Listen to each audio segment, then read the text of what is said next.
Hello and welcome, everyone. I'm your host, the voice of reason, Dave Dunaway. It's Thursday, April 23rd, 2026, and you're listening to The Sports Voice.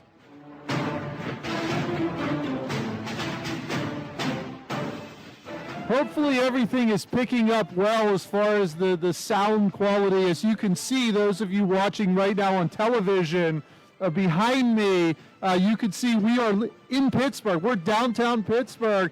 This is the WMBS War Room for the NFL Draft. And you know I'm there because you see the official NFL Draft signs right here behind me on the wall. When we got the invitation and they asked, we can design this tent. First I asked them, are you going to put me right next to ESPN? They said no. We're actually somewhere on the Clemente Bridge right now. But I said to them, can you design the tent to make it look just like the WMBS studio? So I sent them a picture and they put it together. So if you're watching on TV and you think we're still in the studio, it just looks like that. We're actually at the draft. And right now I'm kind of here by myself. I sent Nick Barczyk out into town trying to locate Fernando Mendoza, who's going to be the first pick tonight in the NFL Draft. And I told Nick, don't come back without Mendoza. He's the only guy I want to interview. We here on the Sports Voice, we just worry about the first pick. We're not worried about the rest of them. Most people won't get it right anyways. We know who the first pick is going to be. So Nick is out and about trying to find Fernando Mendoza. I actually sent him out much earlier today, but then lost him in the shuffle. He was seen down in front of PNC Park with that brick, trying to put it back into the pavement. I'm not sure. There was security that surrounded him for a period of time. So he did get out of it. He's okay. But he was down there trying to reinsert that brick where he said it belongs, putting it back into its home. But I believe he does still have it in his possession, as there's no real spot for that brick in the pavement in front of PNC Park anymore. Now there's some sort of plaque or something that has his name on it, but not the same thing. Actually, Nick, one of the last people to have one of those bricks, we told you the story a couple weeks ago about him climbing the fence at the recycling plant in Reserve Township to make sure he was able to reobtain that brick. I knew nothing about that until I was searching on Google and found it. And why was I searching on Google, you ask? Because for 2 weeks we were trying to locate the site for this year's NFL Draft, and we finally figured it out. I mean, I was asking people on the street. Nobody knew. Finally, someone said, why don't you just Google it? So I Googled it, and then after I did that, I'm like, this is really cool. I Googled Nick Barczyk, and that's what came up as part of that. So we're here. You can see the graphic on TV as well. I believe it says Draft Central. This is the WMBS War Room, and still awaiting Fernando Mendoza's appearance here on the show. Nick Barczyk is just, I think I see him sprinting right now across the Clemente Bridge. Nick is back. He's here with me. Nick, I see you're alone. Where's Fernando Mendoza? Fernando, first of all, it's amazing we're here because every route and road into Pittsburgh is closed, but we somehow got here. I don't know if it was a boat or a helicopter. I blacked out. The last few days have been amazing, Dave. It's been quite the experience, but I don't know where Fernando is. Maybe he's already in Vegas. I think he's already throwing with Brady, and he's already throwing to Brock Bowers, maybe. Well, I was just standing around in the middle of town, and they brought a rickshaw over to me and said, hey, do you want to ride this rickshaw over to the Clemente Bridge? I said, sure. I said, I think I'm supposed to be somewhere around the point. And they said, no, just stay here on the Clemente Bridge. It's much easier to do the show from here. So I just kind of ended up here. I'm hoping an electric scooter or a skateboard or something comes around to get me out of here at some point later tonight. Yeah, we have the guy playing the sax, like after the Bucko Yeah, game. I mean, you go back 6 years ago, we're doing the draft live here on WMBS. Right. We're covering it, and now they got us on the Clemente Bridge about as far away as possible from where this thing's actually taking place. A lot of fencing up around the North Shore, trying to keep the regular people out. The riffraff. Right, yeah. Got to make sure you protect the rich and famous. That's who's on the other side of the fence. Right. All excited and ready for tonight's NFL Draft. But this is always a big time in sports. It's yet another created television show made by the National Football League. to keep your attention for about 4 hours tonight. In essence, this thing should last less than an hour, but they will drag it out as long as they possibly can, with or without draft picks, to talk to you and answer ridiculous questions and tell their story. As we know, Fernando Mendoza will not be in attendance tonight with a legitimate reason. His mother has suffered for years from multiple sclerosis. She's in a wheelchair, and they decided it would be easier just to do the draft from home. So he's spending it with his family. I'll bet there are at least 50 cameras in his house as we speak. Oh, just in one room. Ready to ask those same questions that they would have asked had he arrived on the red carpet for the NFL draft. A lot of question marks surrounding a lot of things tonight, especially the Pittsburgh Steelers' 21st selection in this draft. Will they stay pat? Will they trade up? Will they trade back? Will they draft a guard? Will they draft a linebacker? Will they do something for show because this is their show? Does this have to be a big name type pick, or can it be just something that they need?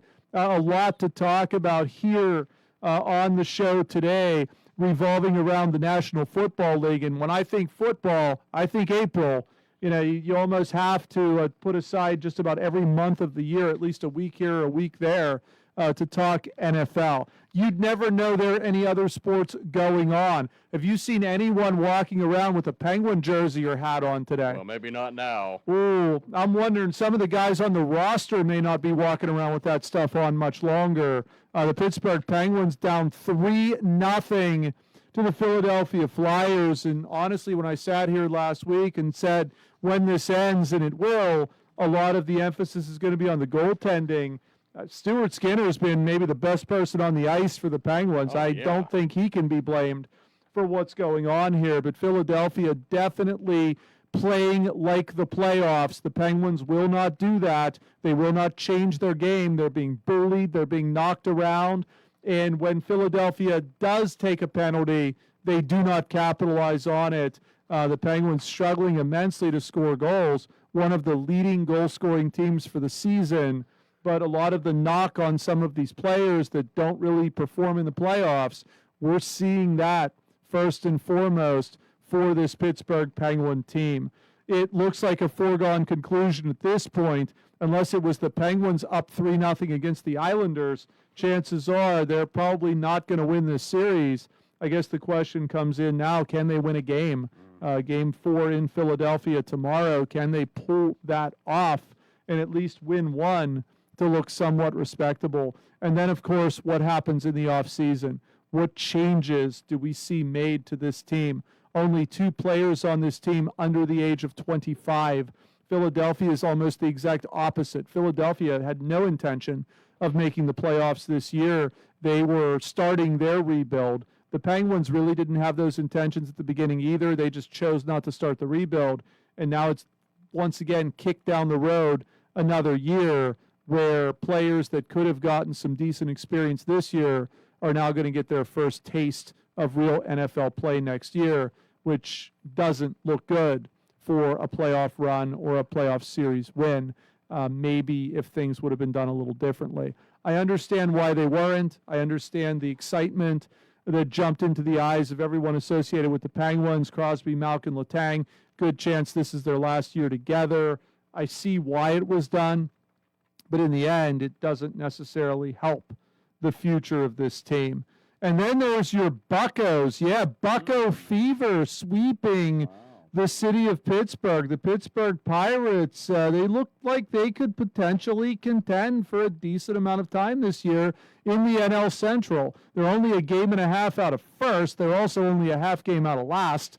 The NL Central, every team right now over 500. There's something we probably have never said in the 17-year history of the Sports Voice, but a division normally that struggles, everyone early on is looking good. The Pirates are 14-10, a big win last night over Texas. They have them again to finish up the series in Texas tonight at 8:05, and then Milwaukee over the weekend. So we'll look ahead at some more divisional matchups coming for your Pittsburgh Pirates here in the foreseeable future. Mick Barczyk, since he's here, also has a lot to tell us in his NBA and WNBA roundup for this week. Yes, the NBA is engaged in the playoffs. I think it's the real playoffs this week. It's not this play-in thing. No. They're actually the real good teams are out there playing. So I haven't really looked or watched. I know Nick told me to watch this guy named Wemby. Oh. And it took me a while to remember because I kept searching Gumby. It's not him. It's Wemby. And apparently he got concussed the other night. So I've decided I'm not going to watch any basketball now unless he comes back. But I'll let Nick tell you what happened to him and how that all was able to come about. And, of course, any other big stories that come across. But what could be bigger than the NFL draft? I mean, that's what today is all about. We've heard about it for 3 months. Every story on the news has been about the NFL draft in Pittsburgh. And, of course, the question surrounded, is Pittsburgh big enough to host an event like this? Remember, Pittsburgh wanted the Winter Olympics a few years ago. So, you start looking smaller scale. Can they handle the draft? Because if they can, maybe some people will get their wish for a Super Bowl. But the reality is the Rooneys, who got the entire city to pay for their stadium to begin with, is going to have to fork out some money to put a dome on that thing if they want to have a Super Bowl, because there is no way we're going to have a snow globe for a Super Bowl. We saw that in the AFC Championship game this year. It's not going to happen in the Super Bowl. So they're going to have to make some adjustments and some changes if they want to do that. But, Nick, we're looking out from our vantage point. We can see across the bridge little minute people walking around there. But it looks pretty busy down there. What do you think? Is the city of Pittsburgh going to be able to handle this thing? I would assume tonight's the big night. I mean, tomorrow you're going to have some people. Saturday it's supposed to rain, so I don't expect many people to be there Saturday. But, I mean, this is the night. If people are going to go, they want to see who their team is going to take in the first round and whether or not they're going to trade back into the first round for a second pick. These are the biggest names of the big-name players that are going to be drafted. And maybe more importantly now than like 30 years ago when it wasn't that big of a deal, it took a while for rookies to come in and make an impact. Now it seems like they come in and play week one. So it is a bigger deal because you could see a lot of these guys right out of the gate. Will the city be able to handle the mass amount of people that are here today? Well, it's amazing, Dave. It is a great atmosphere, and yes, it seems like every road and route into the city is shut down, but somehow thousands, hundreds of thousands of folks will make their way down here. And I did speak to Commissioner Goodell this week, and I said, don't worry, Mr. Goodell, because when you walk out tonight, don't expect a nice, warm reception because, as we know from Coach Narduzzi, Pittsburgh is Boo City. It is. Goodell's going to find that out tonight. But maybe it'll be a little better since Mr. Clown owner made a trip to see Goodell and asked him to move the fan base of the Ravens out of earshot so that we can't hear all the boos on live TV tonight when that takes place. So I'm glad to see his priorities are set up. Yeah. He's going to pursue as best he can, literally on his knees, begging a 42-year-old to come back and quarterback this team to mediocrity. But his main concern is getting the Ravens fans out of earshot because of the optics for the television show we know as the NFL draft. I think the guy who runs the Packers did the same thing last year with Bears fans. So, I mean, that's just a silly thing. But is he afraid when the Steelers take their guard or linebacker in the first round, people are going to think it's the Pittsburgh fans booing that pick? Is that why he has to get them out of there? Well, of course, that's the Steeler way, Dave. They can't take a quarterback or a receiver because, it's all about defense and the offensive line. And there is a quarterback that I'm interested in that you think is going to be awful, so maybe they shouldn't go that route. But, yeah, I mean, it's an interesting event, and it's a massive event, and we'll see if they can handle it. I think they can. I have faith in the city and faith in the organization against my better judgment.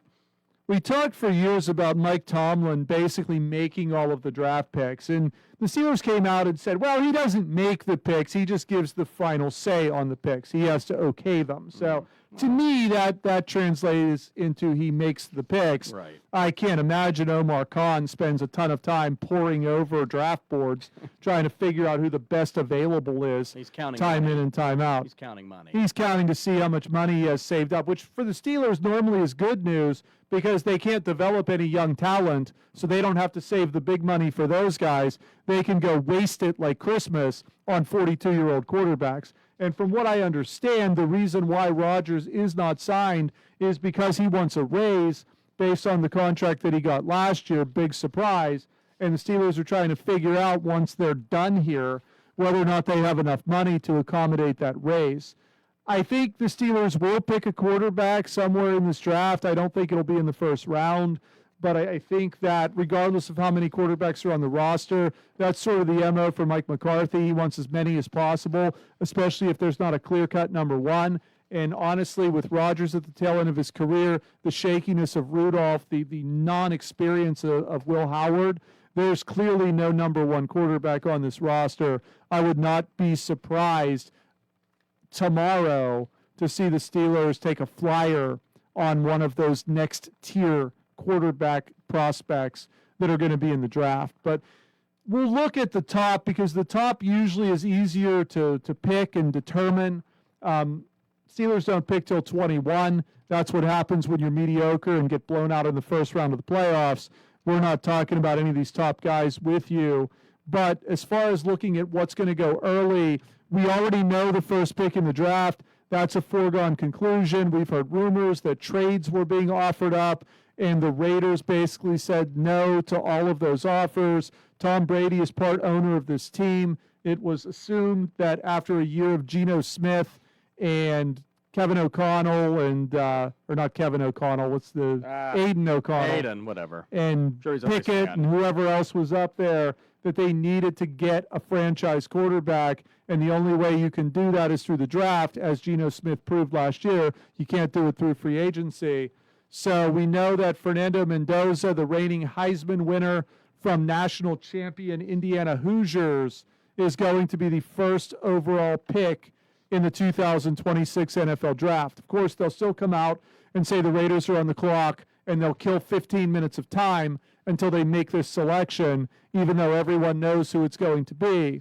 But I think when you look at this franchise, you've got a couple of studs. You've got Ashton Genty, who was drafted in the first round last year. You've got Brock Bowers, who was drafted in the first round 2 years ago. You've got Max Crosby. There are some players on this team, not enough of them, but there are some players. This isn't going to be a quick turnaround, but if Mendoza is anywhere close to what he's projecting to be, this could be a really nice shot in the arm. And if there's a team that needs to be good, it's Vegas, because you're going to get fans, even if they're coming in from other parts of the country. Think of how many people are in Vegas every weekend. This could be huge for the area. Mendoza doesn't strike me as a Josh Allen or a Mahomes type, but he reminds me of a guy like Brady, somebody smart, a game manager, somebody you can win games with. I can see why they want him. To me, it makes sense. No brainer. Fernando Mendoza, first pick in the draft. Yes, absolutely. He should be. And the season he had last year was remarkable, making Indiana football a powerhouse. And as much as I like Coach Cignetti, that was Mendoza doing that. I doubt they're going to win it all next year without him. So he's been remarkable. That national title game, he had an iconic moment, that touchdown run against Miami. That sealed it, winning the Heisman as well. So, yes, the Raiders will they're smart to make this pick and just hope they don't screw it up. But their part owner, I'm sure, will make sure they don't. Yes. Now's where it gets tricky. Right. And that's really hard to say when you're looking at pick 2 and pick 3. Pick 2. Mel Kiper Jr., what about pick 2? He doesn't know either. This is where it really gets tough, because you've got two guys that are projecting to do about the same thing in the NFL. One is a traditional edge rusher, one is a linebacker. Right. Linebacker Arvell Reese of Ohio State, the Ohio State University, is the projected best player in this draft. Now, he's not going to go first because he's not a quarterback. Right. And now rumors out there that he might not even go second. The New York Jets have the second pick, and no one makes the worst decision better than the New York Jets year after year. But they're looking at David Bailey. the more natural edge rusher out of Texas Tech. And it's going to be one of those two. It's either going to be Reese or it's going to be Bailey. Most mock drafts that I've looked at up to this point are actually leaning toward David Bailey. I think the pick should be Arvell Reese. I think when you look at the Jets, and I know they bring in Geno Smith, which I think is a disaster. Offensively, they're going to struggle even with Wilson and Hall. But I think on defense, that's a place where they really need to start rebuilding themselves. They had good young players. They moved a lot of them. They traded Sauce Gardner to the Colts at the trade deadline. They need to build from defense. And it looks like in today's NFL, you need to do that starting with a pass rush to put pressure on the opposing quarterback because the NFL has become a throwing league. I know that's hard to imagine if you're a fan of the Steelers, but for years now, it's become a throwing league. I think that the Jets go with Bailey, and I think they probably end up regretting it because I do believe Reese is the better of the two players. Well, Ohio State, that's all they're going to pick tonight is Ohio State defenders. It's remarkable how many are up there with Reese and with Downs and also with Tate at receiver. But yes, a lot of people that follow this draft more closely than you and I, if you can believe it, they have Reese as the better prospect than Mendoza, but you have to pick a quarterback if you're the Raiders. So I would go with Reese, but I've heard Bailey as well. And then to number 3, maybe the best running back prospect we've had in years, in Jeremiah Love. Yeah, Dave. but I don't think he goes 3 if Arizona keeps that pick. Right. So what does Arizona do at pick 3? Do they make the pick of Arvell Reese or Bailey, whichever of the two is there? That seems to be the consensus of what people believe they should do, because if they trade down, there's a real good shot they're not going to get that particular player. But if they make a trade, what can they get as part of that trade? If a team purposely trades up there to draft the name that Nick just said, Jeremiah Love, who probably will be gone by the time it gets down to that team. Rumors are swirling that the Giants are going to take Jeremiah Love. The next Barkley. Potentially as early as pick 4 if they make a trade to go up there and trade with Tennessee. So looking at this, if you want Love, and who doesn't want Love? Everybody wants Love. All you need is Love. All you need is Love. You're going to have to pay for it. And I've heard people tell me that before. If you want Love, you're going to have to pay for it. And I never shied away from that. And Dave, you're addicted to Love, I hear. That's kind of true, yes. Yeah. But if a team down there, maybe the Saints, that's the team we keep hearing, but they did sign ETN in the offseason. But if there's a team that's looking for Love, they may need to make that trade. I think Arizona keeps the pick. I do think Arizona is going to make a trade somewhere in the first round, but I don't think it's going to be here.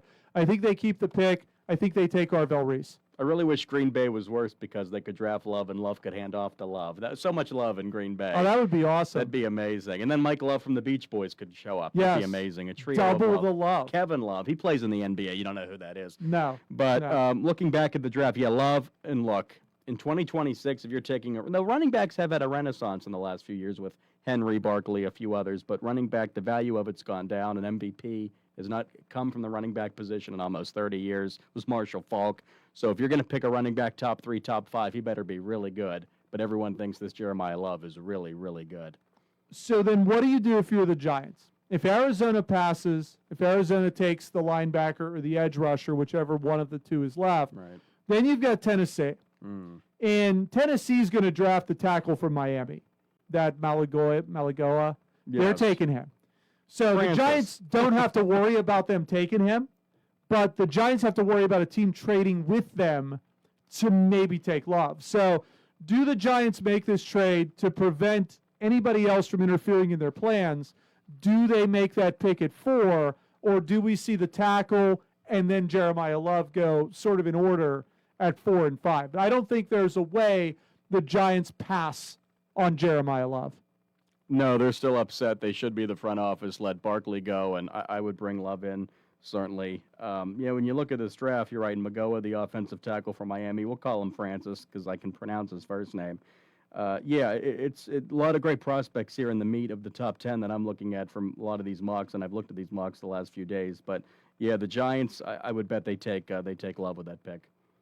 and then comes Cleveland. Right. Oh, Now, Cleveland notorious, just like the Jets, for messing up their draft picks. everything. But Todd Monken is the coach, and I do give him credit. I believe he knows what he's doing. Although we kind of thought Stefanski did too. I think that when you look at Monken, and the next two guys on the board are both Ohio State defenders, Downs and whether Styles. it be the safety, Caleb Downs, or Sonny Styles, the linebacker. Yep. And Cleveland could do that, but Cleveland has so much money invested in Myles Garrett. I mean, if you have Myles Garrett, do you really need to draft a linebacker in the top 10? And really, what's a safety going to do for you at pick 6? So Cleveland has, I think, a couple of options here. They can trade down.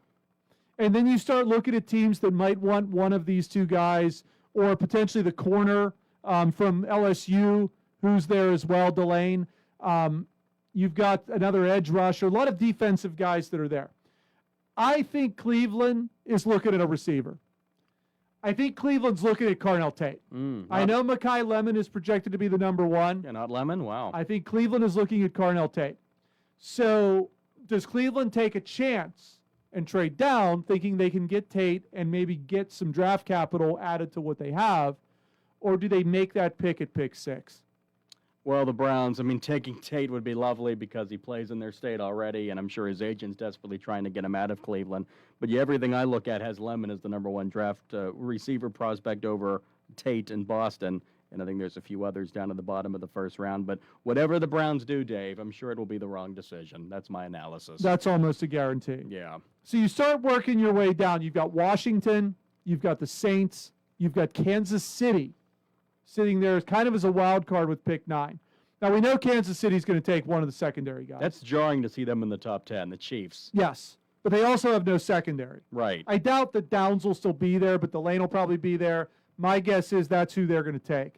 Downs, I would say, goes to Washington at 7 if he's still around, and then probably Styles to New Orleans at pick 8. So I think your defensive players are going to get wiped off the board at that point, which then brings the Giants back into play.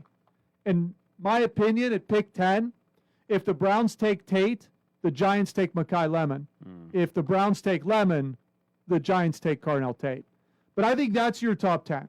I think that's who's gone, and then Miami comes in next. They take probably Tyson. Whatever receiver is next available is probably where they go at pick 11. So the question then comes in for the Pittsburgh Steelers, who are picking at pick 21. What do you do? Do you wait and see who's there? Do you trade up? Do you trade back? I can't imagine a scenario where they trade out of the first round, because all of these people, as drunk as they're going to be, all of these people who were there claiming they're part of Steeler Nation, just yell, scream, and cheer like whatever this first round pick is going to be is the best possible pick they could have made.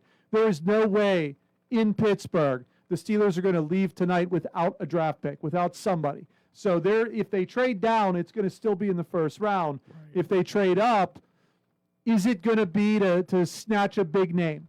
Are they going to get a Denzel Boston or a Tyson? Do they trade up that high? Do they go up to 11 and get whatever receiver is left that's best available? Can they make that trade with Miami to give Miami a little more draft capital? Can they make it with Dallas at 12 to ensure that they get someone? Or do they go offensive line where everybody sort of thinks they're going to go anyways? There's a tackle, there's a couple of guards, primarily the guard from Penn State, who is projected to be the number 1 guard currently in this draft.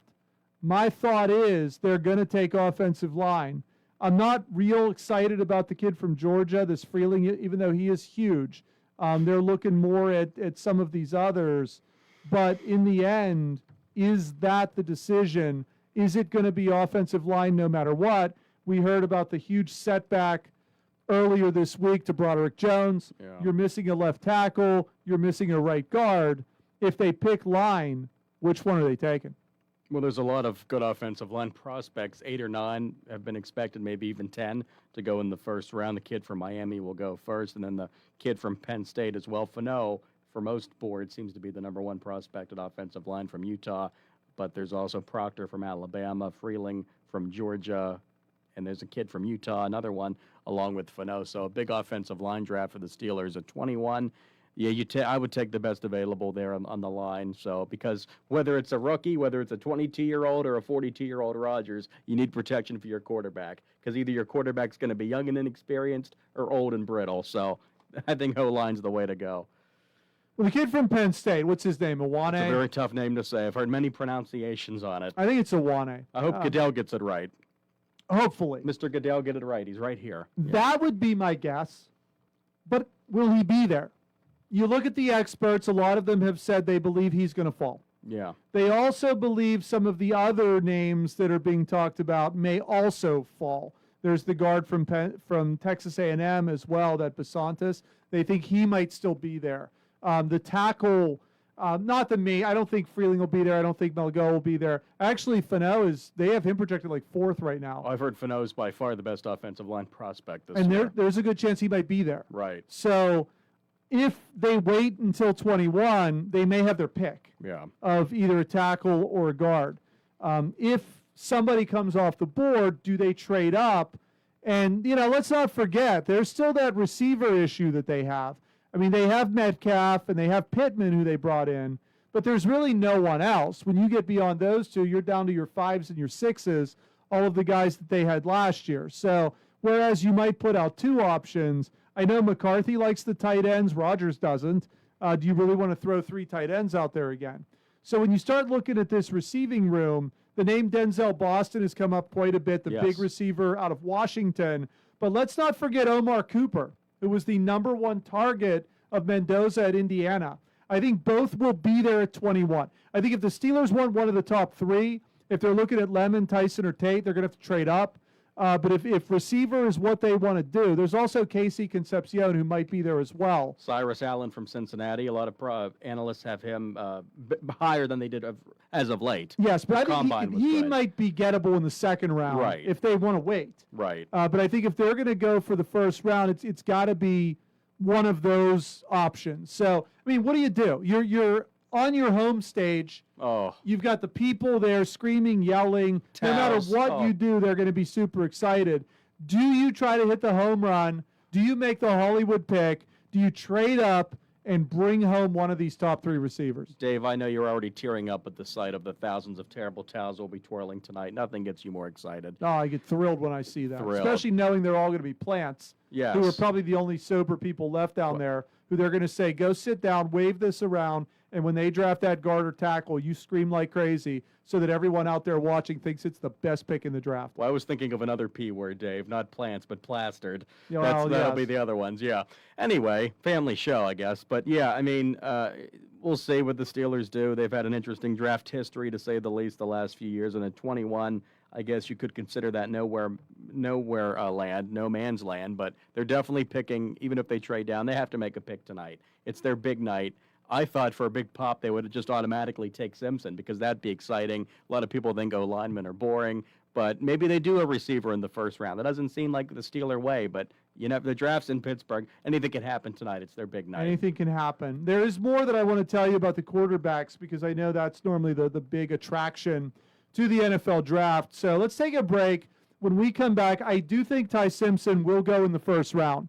And it won't shock me at all. I don't think he'll be a Steeler, but I think he'll go in the 1st round. And then we'll talk about the next guys up because that might be someone the Steelers are looking at. A lot of talk about Drew Aller. It might not be Aller. It might be one of this next grouping of quarterbacks. So don't go anywhere. We're here at Draft Central. We're going to be around until 6 o'clock. We've got other things to talk about as well, but when we come back, we're still talking NFL draft, everybody. We're going to look at the quarterbacks that are out there and try to place maybe the best fit for your Pittsburgh Steelers. Don't go anywhere. We'll be right back. Spring is in full swing at Bogey's Restaurant and Sports Bar at the scenic Duck Hollow Golf Course. Stop by and celebrate their spring grand opening with daily food and drink specials you won't want to miss. Grab a drink, dig into some of Bogey's amazing food, and unwind with friends at Uniontown's newest hotspot. It's the perfect place to relax after a round of golf, enjoy a night out, or just catch up with friends. NASCAR fans, be sure to join us for Sunday races, all shown on one of Bogey's 8 TVs, making every every race day exciting.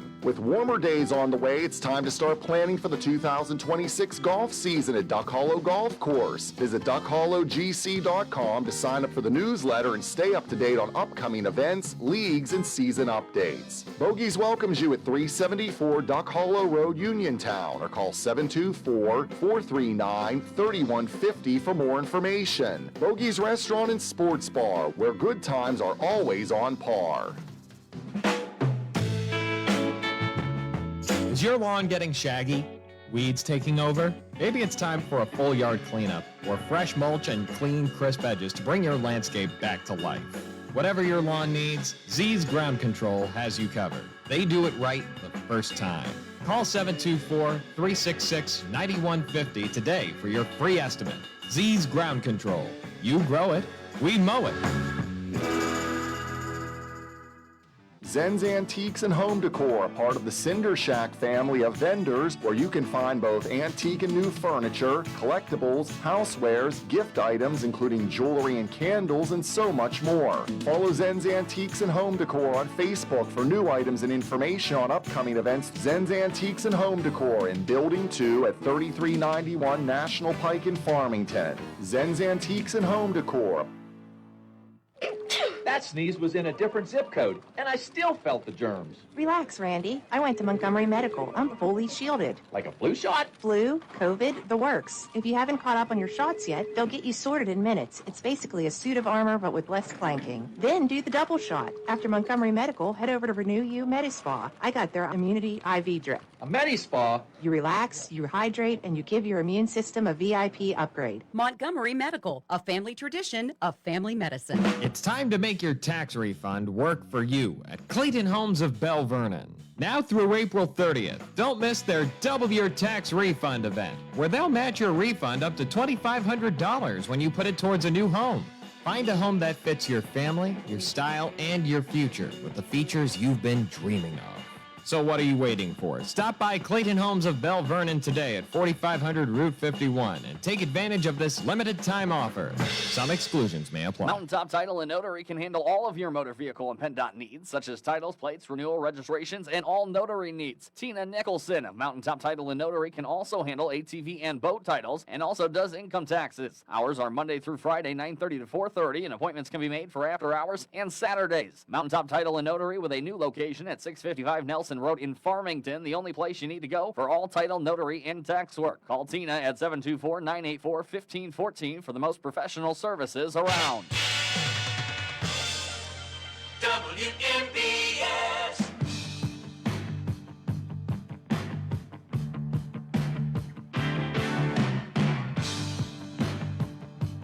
Welcome back to the Sports Voice. Welcome to Draft Central for WMBS. People who are watching on TV have been asking, they're like, hey, you know, we know those signs are official behind you. We know that you're there, but did they put those signs up with Scotch tape? Yeah, looks like it. Well, here's the deal. The further away you get from the point, the lower the budget you have to work We're with. not made of money here. So, no, I mean, we're low budget. I mean, They put that up. I mean, the signs are there. You could clearly see them behind me. Look, we're not the worldwide leader. We try our best. Right. Yeah. I mean, they're busy chopping trees down and putting fencing up and tearing things out. Like, I mean, I'm lucky I have the official logos here behind me. So, yeah, I mean, we're here. We're watching. We can see a minuscule draft stage from where we are. Hopefully, we'll be able to recognize the little specks as they go up to give their speech when they get drafted and do their awkward handshake with Roger Goodell. Hopefully, we'll be able to recognize who they are. He didn't mean that, Roger. Roger's right behind me. Oh, is he here? He's Oh, here. by the way, I need to ask you. So I saw the little altercation earlier with you and the police in front of PNC Park. Everything good? Like, do you still have the brick? I still have the brick. And you know what's covering up where the brick used to be? A vodka ad, just like the Clement. Oh, my. And I like Ooh. vodka, but I'm not going to complain that much. Did you have brick number 21? I did. That's probably why that that was the point vodka of glass is contention. there. That was the point of contention. So they're not going to let you put it back in the ground. No, they're not. It's rough, Dave. But I told them I just, I love that brick so much and the story you told on the air, and they understood eventually. Did you explain the journey that you had to travel to retrieve that brick. Oh, journey. It was a voyage. Yes. It was a voyage of love. I mean, I'm still a little upset that the interview wasn't done with me, but Right. yeah, whatever. I mean, you got out there, you got your little bit of fame there A little for it, bit. and you got your brick. A little So bit, yeah. yeah, it's a shame they wouldn't let you put it back, but well, they've got bigger and better things down there. Oh, absolutely. As we'll talk about when we get into the next hour, when we talk about your Pittsburgh Pirates. Well, they're on track to win the pennant this year, the way they're playing. Yeah, well, they're over 500. They're 4 games over. That's better than where they normally are at this Heck point. yeah, they beat the Rangers last night, baby. By the way, just one little side note on baseball, the New York Mets ended their 12-game losing streak last night. Big shocker. Who'd they beat? Derek Shelton. That's So, great. There you go. Big surprise. Big One surprise. of the longest losing streaks in recent time. And who were they able to defeat? They should have beat him the night before. Right. But they finally beat Derek Shelton. But you got to love the Mets. I mean, they're blaming the mayor for their losing streak. They're a mess. Right, and curses. Right. Failure of curses put on them. The So manager will be gone soon. Whoever it is, I can't even I don't remember. know. We'll talk about them in the next hour. So I sort of teased this, and I want to finish with it. Everybody talks about quarterbacks when we talk about this NFL draft, and we know Mendoza's going to go first. And then a big question mark, does another quarterback go in the first round? And the name Ty Simpson continues to emerge. It's been talked about in Pittsburgh for months as a potential landing spot, maybe being the Pittsburgh Steelers. I do think Simpson goes in the first round. Not to one of the good teams at the end. I think one of the bad teams is going to trade back into the first round to end up with him, and I would not be shocked if it's the Arizona Cardinals. I can see that. They need a quarterback. You can't take Simpson at 3, and you might not want to wait it out just for other teams that might trade in at the back end of this thing. I can see Arizona trading in, I'm not sure with who, maybe a team like Buffalo, someone like that, to get Ty Simpson in the first round. And Nick and I were talking a little bit off the air. Would you be shocked if Carson Beck doesn't have something similar happen and goes before the night is out as well? The quarterback of Miami who made it to the championship game, losing to Mendoza in Indiana, longtime quarterback at Georgia, He looked good in Carson that Beck. game. He held his own. I was impressed He did. by Beck. He did. And, when you start looking, I mean, you got your top 5. There's 3 of them. The other 2, Drew Aller of Penn State, who I think is a short bet second rounder, even though people have projected him to the Steelers in the 3rd. There's no way. The way the NFL overrates quarterbacks now, there's no way he'll be around in the 3rd. And then Garrett Nussmeier, who I think that would be the guy I would take. If you don't get Mendoza, my next pick would be Nussmeier. He was hurt all year. You could tell me about him getting benched. Yeah, because he was injured. And by the way, the coach that benched him got fired. So just so you know, Nussmeier's the prototype. He's the pedigree. He's at a school, LSU, that actually produces NFL quarterbacks that are successful in the league. That would be my top guy. I think if the Steelers can find a way to nab him, if they're looking for a legit quarterback, one of the top 5, that's the guy to go get. And you can get him in the 2nd round, not the 1st round, I think. But those are that. I mean, you get beyond that. There's not a whole lot out there. You would unless you literally want like draft- Luke Altmaier, unless you want one of those guys, Sawyer Robertson. You would draft anyone but Simpson. You really don't care for Ty Simpson, do you? No, I will refer to him as I've been for months. That's Zach Wilson. That's who it is. He'll be the same bust that Wilson was. Josh Rosen. You go through that list of guys. Ty Simpson will never be an NFL quarterback. Aren't you forgetting one? Mr. Kenny Pickett. Yeah, well, Pickett's still around. Well, I guess so is Zach Wilson. He's still around the way I can't even come up I'm with a funny very analogy. curious He's not still around. What's going to happen with Pickett? I didn't think anyone would give him a contract, and then Canales gives him one in Carolina. I have a lot of respect for Canales. I think Canales is a very, very good coach and will be. And I'm thinking this guy knows offense. He's a quarterback guru. He's made Bryce Young actually look like an NFLer. Exactly. Why does he want Kenny Pickett? So there's something there. There's something beyond the surface I'm not real sure about. I'm going to wait it out and see if Young goes down. This is the guy that's going to come in. Does Canales have a connection to the University of Pittsburgh we don't know about? Not that I know of, no. Those But Pitt people stick together. what man. about Rutgers or one of the other places that Pickett played in the 12 years he was in college? Could be one of those places. But Wow. yeah, so that's that. We'll talk about some other things as well. But those are your top 5 quarterbacks. I don't know. Is this out there or do I just know this? The New England Patriots are going to trade for A.J. Brown. Well, Who's going to be their number 1 receiver. They're going to wait. I didn't know if that was out there or not. Well, I hope they have a coach next year because he's seeking help for whatever issue. Well, he is. He's going to miss the entire third day of the draft for it. It's going to be his therapy or his whatever he's going to, his counseling that he needs Coach to go V. to. Good luck, Coach V. Yeah, we'll talk about that in the second hour. There's a lot to get to. We've got to talk Penguins. We've got to talk Pirates. And we'll talk more draft because this is our draft special. Yes, look at the graphic above me. It says Draft Central, WMBS. We got the official signs. We're in Pittsburgh, right across from kind of everything important that's happening. We'll be there till 6 o'clock. Don't go anywhere. Hour 2 of the Sports Voice is coming up next. Feeling lucky? Your next big jackpot is waiting for you. Visit the casino at Nemacolin in Farmington, PA for the ultimate casino experience featuring the hottest table games, daily promotions, big-time giveaways, and an exciting variety of premium slots. And after, celebrate your big win with a juicy burger at the Royale while you watch the big game. Hotel packages available. Visit CasinoNemacolin.com for more information. The Casino at Nemacolin. Game on. Gambling problem? Call 1-800-GAMBLER. Your local station, WMBS Uniontown. This is CBS News on the Hour, your home for original reporting. I'm Jennifer Kuiper. Shots ring out at the Mall of Louisiana in Baton Rouge. Multiple people are injured, and CBS's Allison Keyes has the latest. Police Chief T.J. Morse says 2 groups at the mall started shooting after an argument inside of the food court.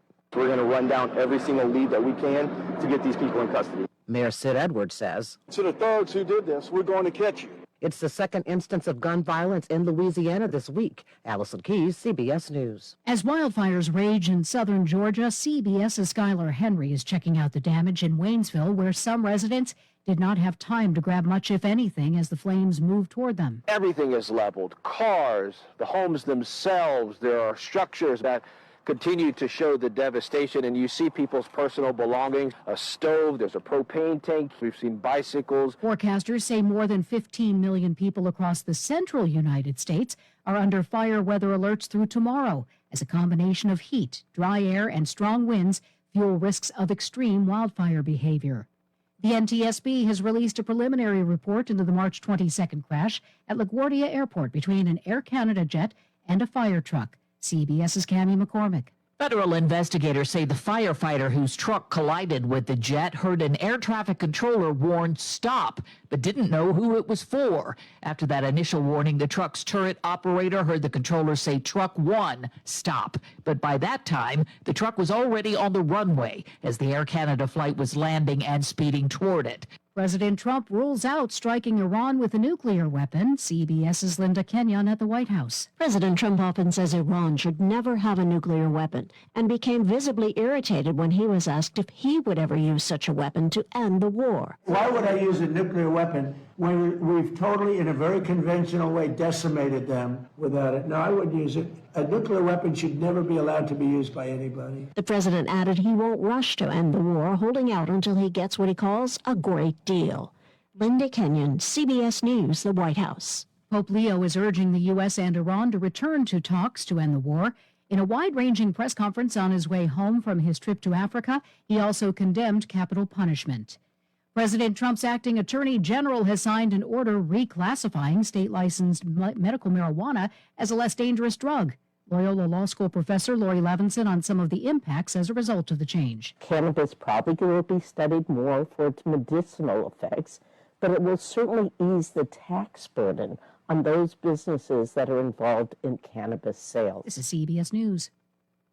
What is going on? What's going on here? How is this possible? Great storytelling starts here. Oh, come on. Why? It's time for 60 Minutes. I'm at Take the fact book. Caring for an aging parent or a loved one with medical needs? FACT, Fayette Area Coordinated Transportation, can help.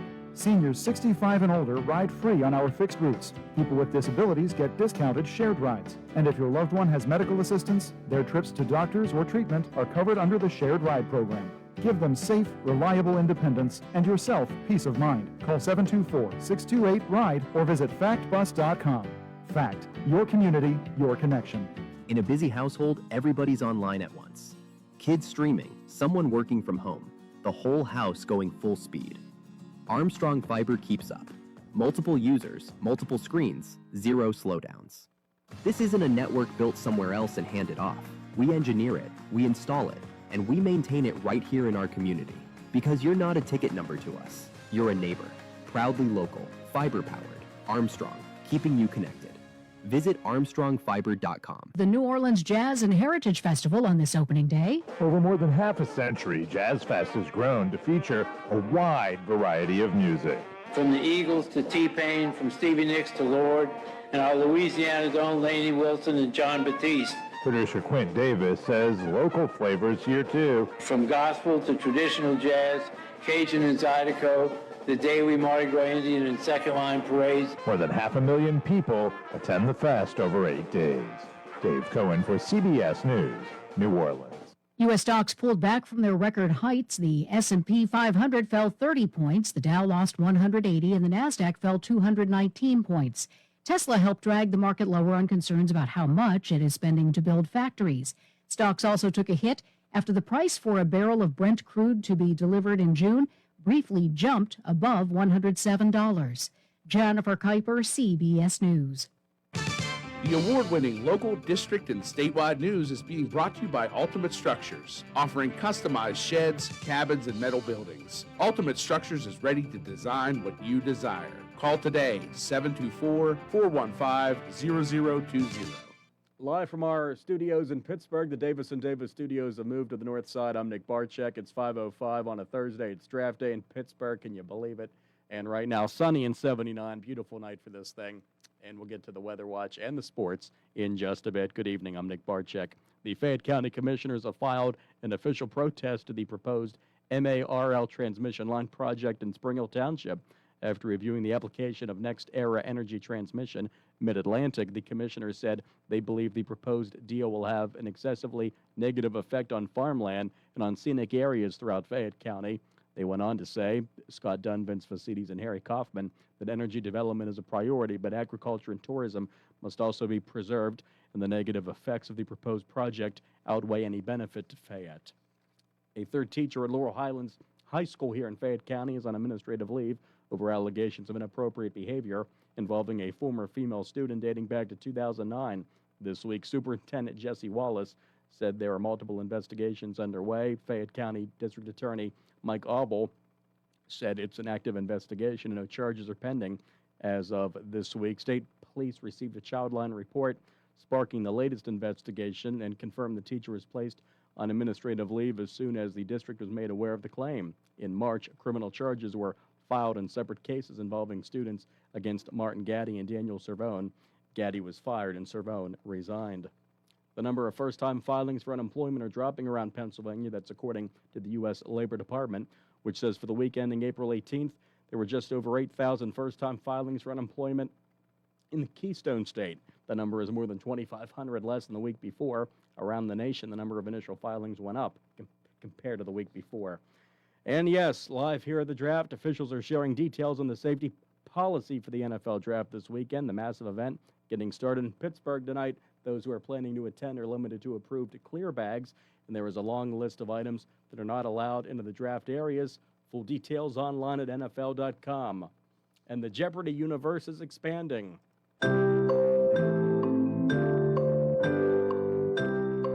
A new sports edition of the show is now in the works for Disney Plus and Hulu.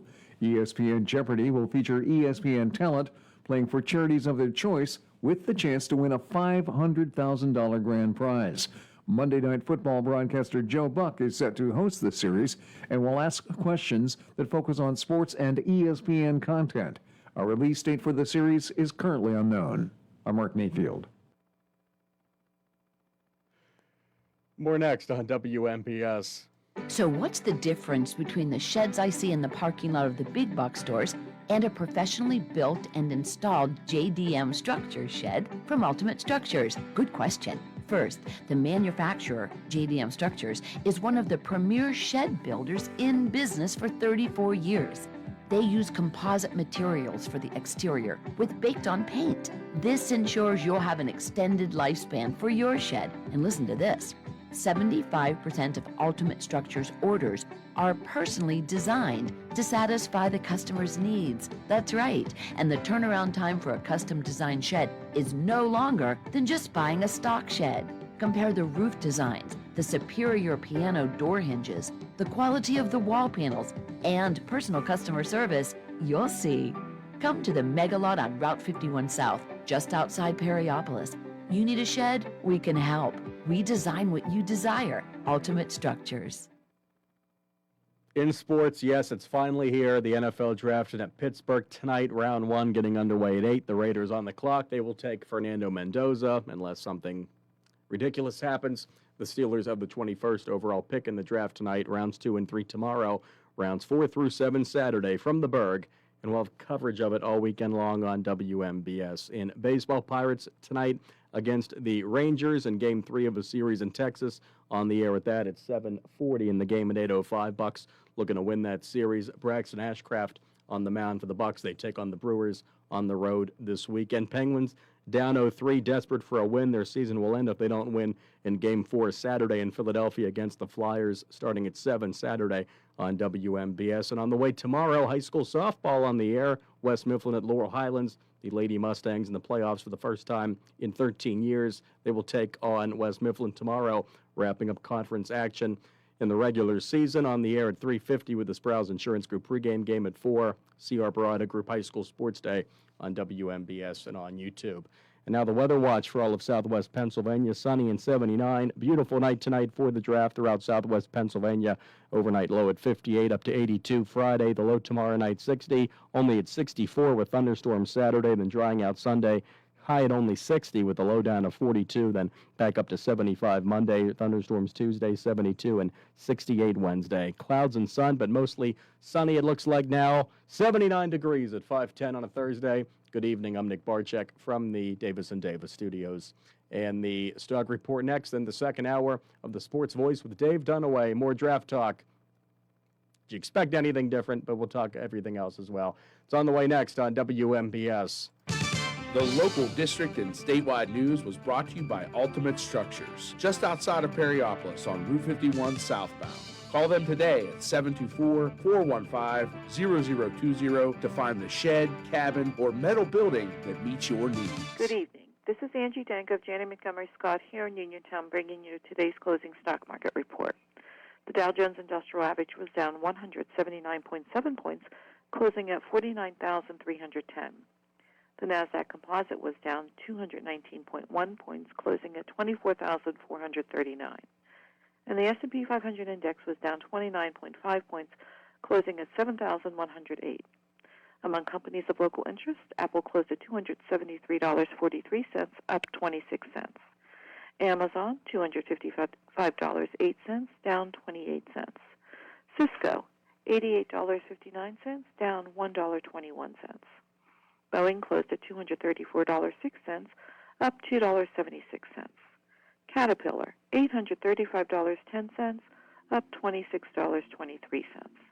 Disney, $103.66, down $1.16. ExxonMobil, $150.54, up $1.04. First Energy closed at $49.60, up $1.17.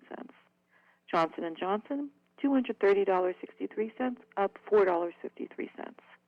Home Depot, $340.18, up 68 cents. Intel, $66.78, up $1.51. McDonald's closed at $302.50, up $2.43. Meta Platforms, $659.15, down $15.57.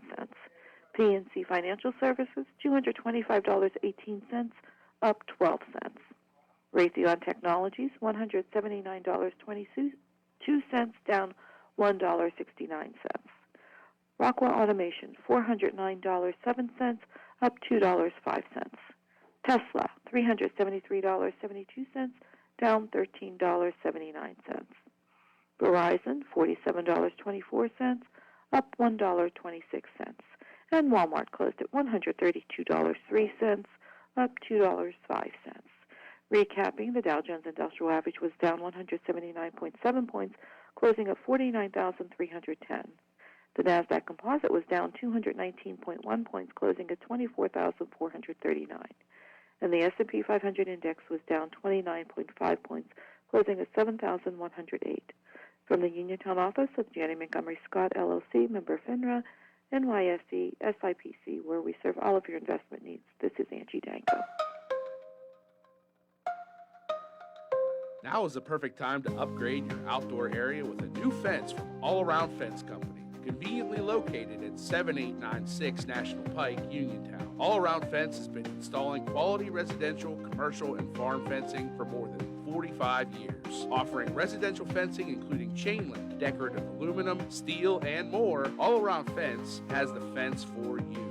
All Around Fence is also your one-stop shop for Nutrena products and also carries livestock, equine, and pet supplies. So if you need to upgrade an existing fence, add a new gate, or are considering the installation of an all-new fence, All Around Fence has the answers you need. Visit them Monday through Friday from 8:30 to 5 p.m. and Saturdays from 9 to 1, or give them a call at 724-439-0331. To learn more, visit allaroundfence.com.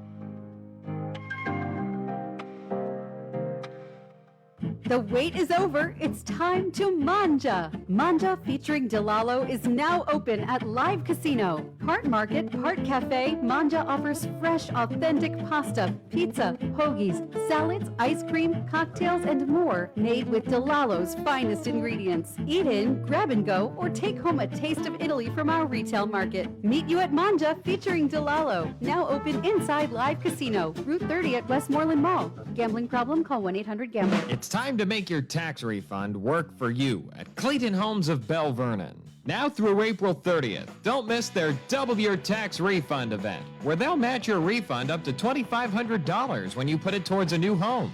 Find a home that fits your family, your style, and your future with the features you've been dreaming of.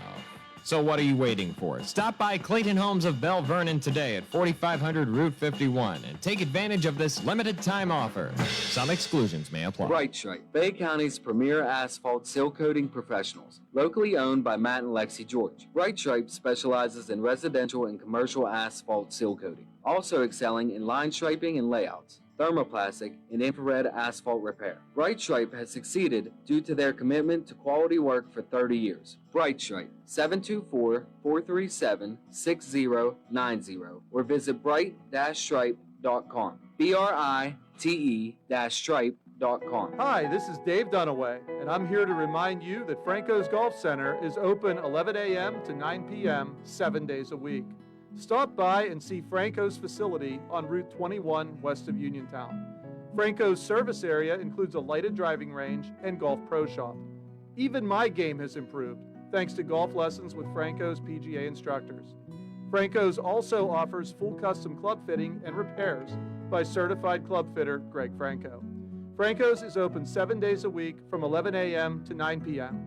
Give Franco's a call at 724-438-6651.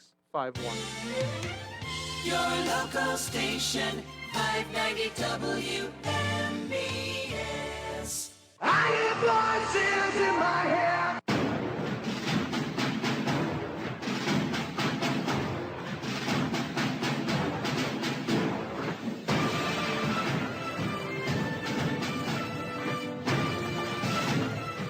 Welcome to part 2 of the Sports Voice. Ahead on this hour, well, of course, the NFL Draft. What else could we possibly talk about?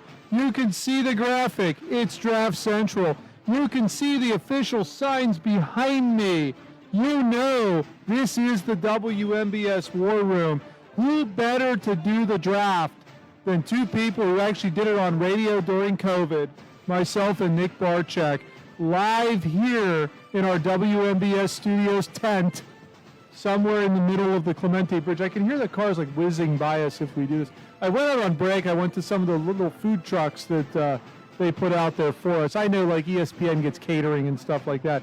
We don't quite get that. We get a few bucks in our pocket in a food truck and basically said, hey, go spend as much as you can as long as you can. So that's kind of what we've been doing here, but enjoying the atmosphere that is the NFL Draft. It's amazing. It took so long to figure out where this draft was going to be.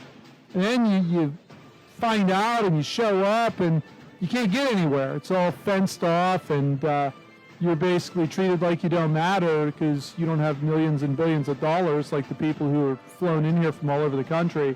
But hey, I mean, it is what it is. This is the first round. This is the biggest time for the NFL prospects because those top picks today are going to be the ones that everyone remembers for the next probably week or so. And then 2 weeks from now, they'll be saying, who did the Washington Commanders take in the first round? We'll be doing that. And obviously by next year, we won't remember any of them unless they actually do something out there on a football field. Right. But in the end, this is a big night, a huge television show for the National Football League. And just when you think we're done talking about it, we're never done. We'll be talking football, I'm sure, sporadically throughout the entire rest of the show. But of course, there are other big stories that we need to get to here in the second hour.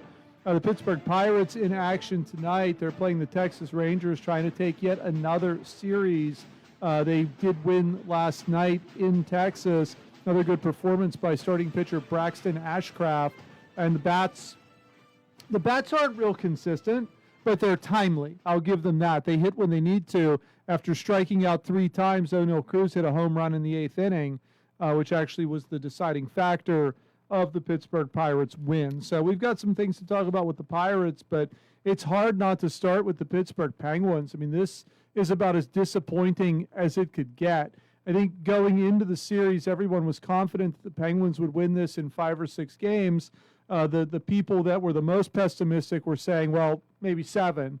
No one really gave the Flyers a chance. I don't think anyone out there could have imagined the possibility of a sweep in this series. But the Flyers are up 3-0. They take 2 games at home from the Penguins earlier in the week, and then last night win in Philadelphia. Who would have guessed that tomorrow could be the last game for the Pittsburgh Penguins season? And when you start to take a look at how all of this occurred, and you start to take a look at just playoff hockey in general, because people talk time and time again about how playoff hockey is so much different from regular season hockey, and it is, and it's a shame that it is, because it should not be. For whatever reason, the officials decide we're not really going to call a whole lot in the playoffs.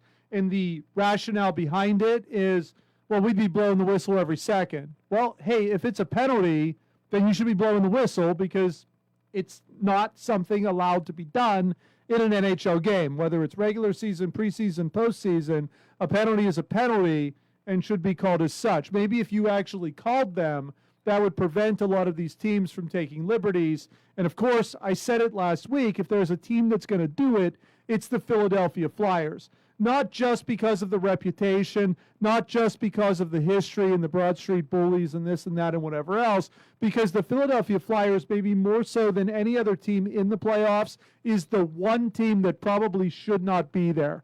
They were not even considered until the very end of the season as a potential playoff team. They've started their rebuild. Yeah, they've got their veterans. They've got Couturier and Konechny and Dvorak and Ristolainen, but they've got a lot of young players too, like this Martone kid, the 19-year-old that scored a couple of goals for them in Pittsburgh.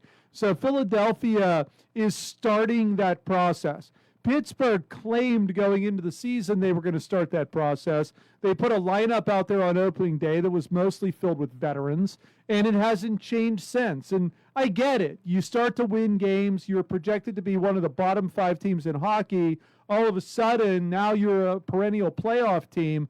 You go all in because you start looking at the makeup of this roster and you say, for 2 decades, we've had Crosby and Malkin and Letang, and this could come to an end. This could come to an end this year. Malkin's contract is up at the end of the year. There's no guarantee that he's going to get a renewal. I think if they lose tomorrow, there's a 0 chance he gets a renewal. And I think the Penguins now need to take a look and say, okay, we put this team together. It was the best thing we could do to make a playoff run, and they went in and they lost in the first round. So why would we keep these people around? I criticized moves earlier in the season. I criticized Mantha. Not because I thought Mantha was terrible. I thought Mantha was one of the best players they had out there, which made sense to trade him because you could actually get something for him. Now, in the playoffs, he does what he does every time he makes the playoffs. He doesn't score.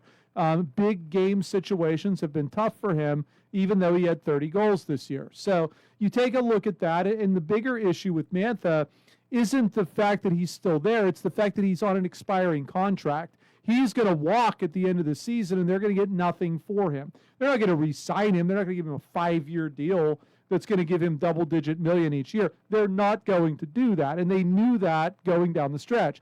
They just figured, well, we'll keep him, we'll ride it. Maybe Crosby, Malkin, Letang, maybe there's some magic left there. We'll keep these guys there. Another in a similar situation is Stuart Skinner. I criticized that heavily. I said for months I think Morozov should have been the goaltender, but quite honestly, they're not losing this series because of Stuart Skinner. Skinner, for the first 2 games, was the best player on the ice. He wasn't all that bad last night either.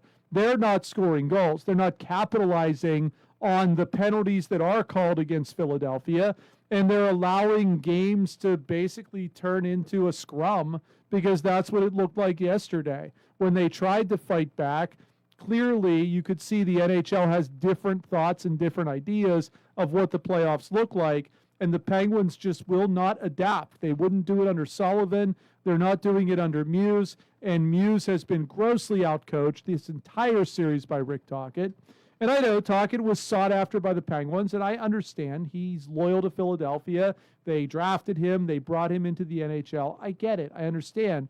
But you've got to know what they're going to do. There's no one out there that's going to say, oh, we didn't know Philadelphia was going to take pot shots at the Penguins. We didn't know that Philadelphia was going to agitate and try to draw penalties from these guys and try to make the Stars lose their cool. Everybody knew what was coming from the other side, but yet there was never an adjustment made by the Penguins to do anything about it. Regardless of whether or not you want to stoop to that style of hockey, whether you'll be called penalties or not as a result, in the end, the Penguins are not able to capitalize on it. When you start to ask why are they down 3-0, they've had their share of power plays, and they've not done anything with them. How many times have they not really even been able to set up anything in the offensive zone in the entire 2 minutes worth of a power play? That's the bigger issue right now. It's not the defense. It's not Skinner. It's not even the fact that you've got all of these old guys who can't physically keep up with the younger guys on Philadelphia. It's the fact that they've had opportunities to capitalize and they've not done it. And I will put a little bit of pressure on the officiating in this as well. I thought a terrible, terrible digression that took place with that brawl that happened in the second period last night. They let it get out of hand, and then when it came time to punish, they didn't want to punish. For the officials, it was easier just to throw everybody in the penalty box and try to even it out instead of trying to call out some of what was taking place. We heard stories from Rust and Crosby about kicking and biting and I mean, this is professional hockey. This is not something out in the street somewhere. Absolutely ridiculous to see what they allowed it to turn into. And with all of that being said, the worst thing of the night was the embellishment penalty called on Sidney Crosby. First of all, there's a reason why Crosby's never had one of those. Secondly, if it's a penalty, how could it possibly be embellishment? You can embellish all you want. If it's a penalty, it's still a penalty. You force them to call, it's a penalty. If it's not a penalty, I can understand why you would call it embellishment. If it looked like something happened and the officials couldn't tell and you tried to put on your best acting shoes to make it look like something happened that didn't, then that's embellishment and there's no penalty. Crosby got hit in the face with a stick. That's a penalty. I don't care what the circumstances were. I don't care that Hathaway was trying to stretch himself out and these guys twirl their stick around. Then pay attention to where you are. If you hit somebody in the face with a stick, that's a penalty. And there's no reason for an embellishment call on that because it's a penalty. In the end, it is what it is. You can't embellish something that's already a penalty.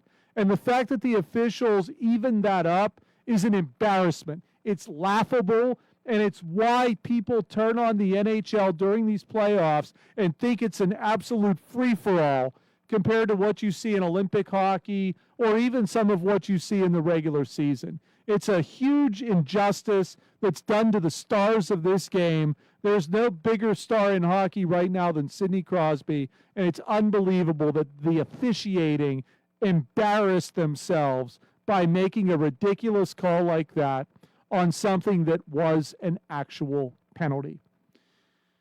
Are the Penguins done? Yes. Or are they done tomorrow? I hope not. I hope they don't get swept. I hope they at least win a game or two just to try to make it look like they have an opportunity to come back. I don't see a path to victory here. And we talked about this a little bit last week. If you lose to Philadelphia, is it a lost season? I think yes. I think it's a disappointment. And I think that when you look at it, you can say all you want about how they are in a place where they were not supposed to be. They were projected to be one of the bottom 5, and here they are in the first round of the playoffs. Got them a little bit of extra revenue. Maybe it'll get them another game before it's all said and done. But you can't lose to the Flyers, especially a Flyer team that's trying to rebuild. You can't lose games because 19-year-olds are scoring and beating you. You can't get totally outcoached, outplayed, outhustled. I mean, this is what Philadelphia is doing, and outhit as well. They're not winning faceoffs. Like, you start looking at all the little things that you need to do to win a game in the postseason. They're not really doing any of it. And these guys that scored all of these goals all year are nowhere to be found. Everybody's talking about getting rid of Evgeny Malkin. He is their leading scorer right now in the postseason. He's got 2 goals and 3 points. I mean, in the end, is he the biggest problem? Probably not, but he's going to be 40. Do you keep that around? What are you going to do with this team? That's what Cal Dubas needs to figure out. I would assume there are going to be wholesale changes. I don't think it's going to be a total teardown. I think you're going to want Crosby to come back.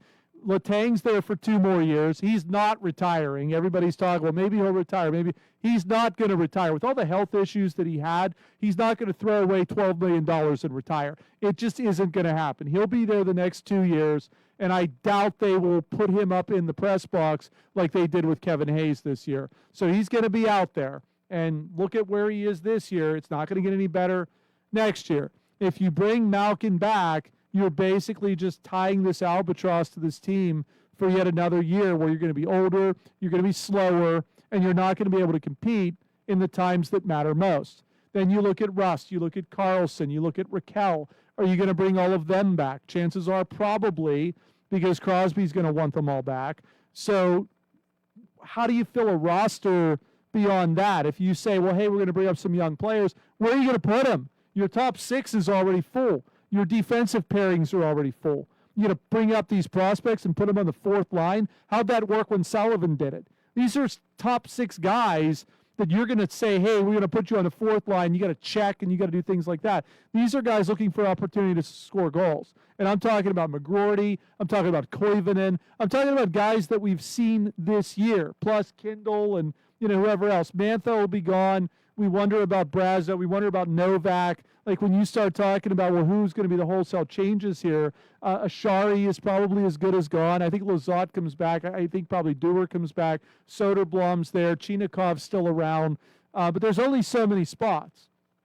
Really, next year, Malkin will do nothing but take up a spot.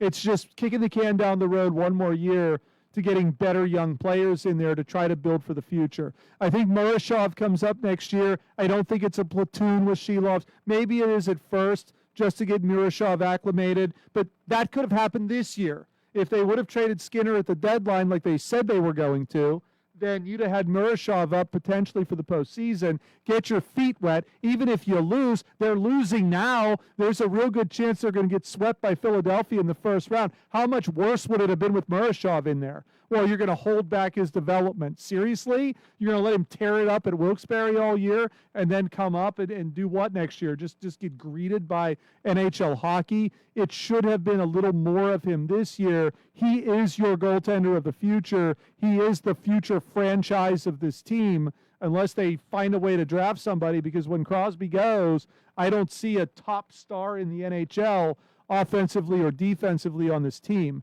From what we've seen of these young players, they look like they could be very good.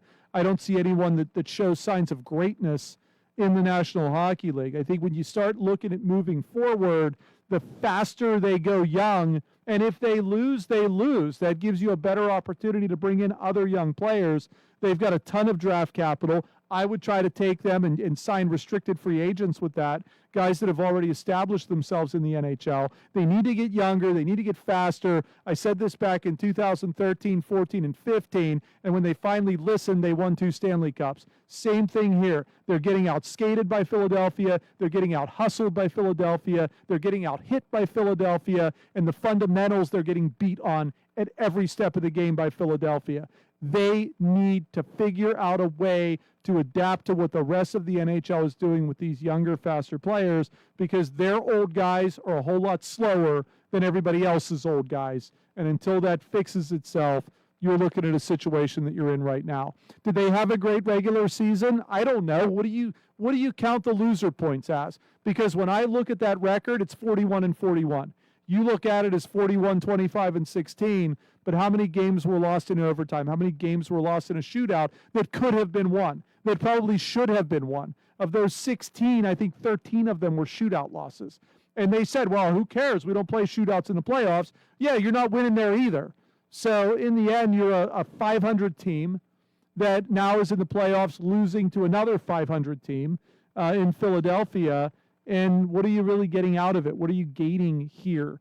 A lot of aggravation, a lot of just getting knocked around and beat up by a team that you should have beaten. There probably should have been a sweep in this series. It should have been Pittsburgh sweeping Philadelphia. Philadelphia shouldn't even be in the same league as the Penguins with where they are developmental-wise right now. But Rick Tocchet showing why he is an exceptional coach, maybe in the position he needed to be in with Philadelphia instead of out in the West where he struggled with physicality. Now this is what you look at in the Eastern Conference. The officials aren't calling anything, and Philadelphia is taking advantage of it. Hook, line, and sinker. Nick, I don't know how much you've been watching or listening or whatever, but this is a huge shock literally to everyone. I even said I think Pittsburgh probably wins this thing in 5. I would have never thought it, and this was the worst nightmare.